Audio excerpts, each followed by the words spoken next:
જો હીરુબેન રોટલી ચોળવતા શીખી ગયા છે. મસ્ત ચોળવે છો. કેવી મજા આવે છે ને હીરુ? બહુ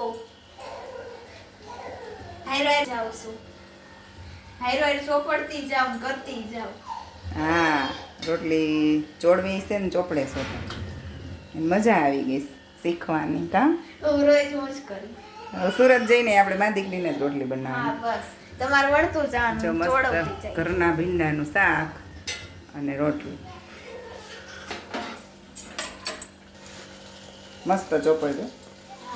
કોરે સરસ ચોપડાય એટલે છે ને કડક ના. જો મસ્ત આવડી ગયું છે બધું. લોટી લઈ લે અહીંથી અને રોટલી ફેરવતા આવડી ગયું. જો બેનને ફાવી ગયું રોટલી બનાવતા. ફેરે એકવાર ફટાફટ બળી ગઈ બધું. બસ તો હવે હવે રોજે બનાવશો? યસ.